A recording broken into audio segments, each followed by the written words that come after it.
Islam di negara ini bertambah teguh dan menyerah. Beta ingin tegaskan bahawa negara Brunei Darussalam adalah sebuah negara yang molek, yang sentiasa mementingkan ibadat kepada Allah. Kesultanan Islam yang masih bertahan hingga kini dan menjadi negara kaya adalah Kesultanan Brunei Darussalam. Diawali dengan perdamaian yang diserukan Islam, adalah nama ibu kota Brunei yang disebut Darussalam.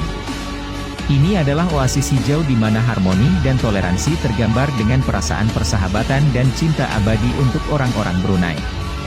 Kehangatan, keramahan, dan keamanan menjadi keteladanan di negara muslim ini.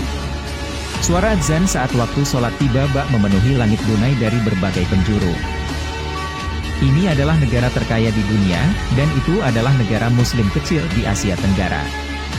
Ibu kotanya adalah Bandar Seri Begawan, dijuluki Darussalam. Namun keputusan Brunei untuk menerapkan hukum pidana Islam tentu tidak lepas dari kritik dunia barat seperti 2014 silam, dan media-media internasional juga memberitakan adanya ancaman boikot dari para selebritis Hollywood terhadap jaringan The Beverly Hills Hotel yang dimiliki Sultan Hassan Al-Bolkiah. Beberapa waktu sebelumnya, PBB dan Amerika juga telah memberikan peringatan kepada Brunei agar meninjau ulang keputusan penerapan hukum pidana Islam ini. Kesemuanya itu didasarkan pada alasan bahwa hukum pidana Islam dianggap bertentangan dengan nilai-nilai hak asasi manusia, atau yang disebut dengan HAM. Tentu, HAM yang dimaksud oleh Barat adalah HAM berdasarkan perspektif mereka.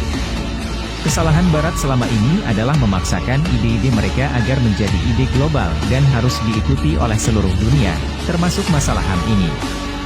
Padahal, jika mau ditilik lebih dalam, HAM Barat memiliki banyak perbedaan dengan HAM dalam Islam. Wahai orang-orang yang beriman, jika sekiranya kamu menolong agama Allah, niscaya Allah akan menolong dan membela kamu untuk mencapai kemenangan, serta menetapkan pendirian kamu dalam membela kemenangan. HAM Barat lebih menitik beratkan pada sisi-sisi kebinatangan manusia, seperti kebebasan seks dengan siapa saja, termasuk sesama jenis. Ini terbukti dengan bentuk keberatan yang paling dipermasalahkan oleh AS dan PBB adalah hukuman rajam bagi pezina, pelaku homoseksual dan sodomi. Islam memandang manusia sebagai makhluk terbaik ciptaan Tuhan. Sebagai makhluk terbaik, manusia diberikan hak-hak yang tidak diberikan oleh makhluk-makhluk lainnya, sebagaimana yang telah Allah firmankan dalam surat Al-Isra.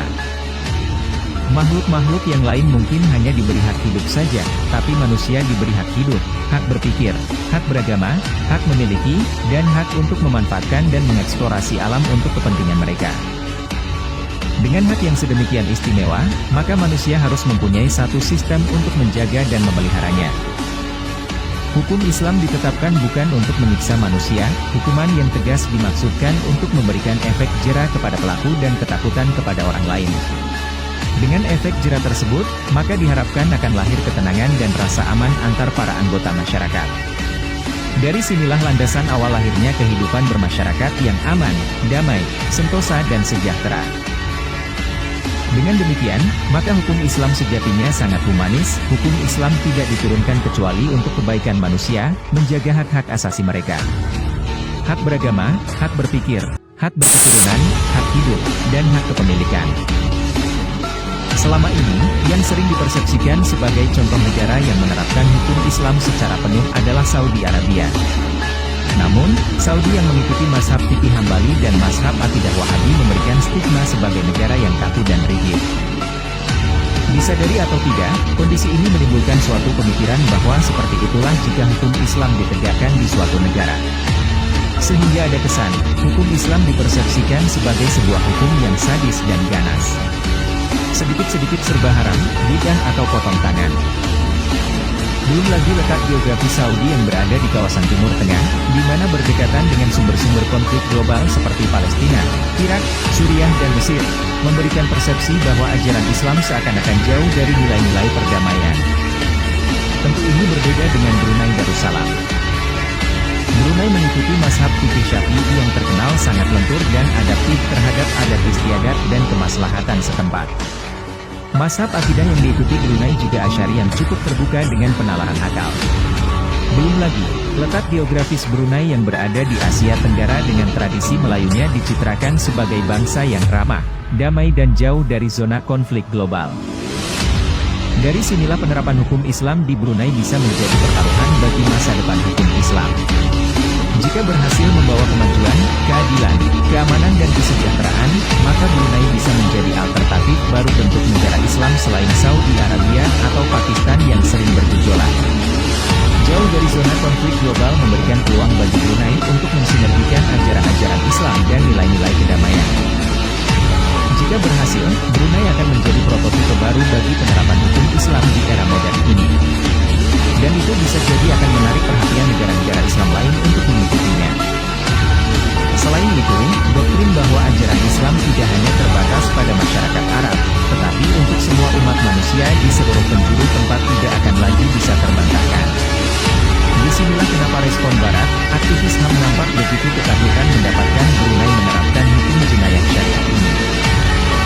Menurut sejarah, Islam masuk ke Brunei Darussalam pada tahun 977 melalui jalur timur Asia Tenggara oleh pedagang-pedagang dari negeri Cina. Semenjak Raja Awang Alang Tatar memeluk agama Islam dan berganti nama menjadi Muhammad Shah. Setelah itulah Islam menjadi agama resmi sekaligus sistem bernegara. Islam berkembang pesat di Brunei setelah Kesultanan Malaka yang pernah menjadi pusat ajaran Islam jatuh ke tangan Portugis pada tahun 1511. Setelah keruntuhan Malaka, banyak tokoh agama Islam yang akhirnya pindah ke Brunei. Pasca jatuhnya Malaka, Brunei akhirnya mengambil alih kekuasaan di Malaka. Kemajuan Kesultanan Brunei Darussalam berawal sejak pemerintahan Raja ketiga, Sultan Syarif Ali pada tahun 1425. Hal tersebut dikarenakan Sultan sebelumnya mengawinkan Sultan Syarif Ali dengan salah satu keturunan Rasulullah. Perkawinan tersebut yang akhirnya melahirkan keturunan-keturunan berupa Sultan-Sultan Sambas dan Sultan-Sultan Sulu. Kini, wilayah Brunei tidak seluas dahulu. Semua bermula dari perebutan kekuasaan di antara keturunan dan upaya penjajah dari Eropa untuk mengambil wilayah dan menguasai perekonomian Brunei. James Brocke, penjajah dari Inggris mendatangi Sarawak untuk merebut wilayah tersebut pada tahun 1839. Penyerangan tersebut membuat Brunei kehilangan wilayah kekuasaannya. Kemudian pada tahun 1846 wilayah Labuan dan sekitarnya diserahkan kepada James Brocke. Perlahan-lahan wilayah Brunei pun berkurang karena penyerangan dari negara jajahan.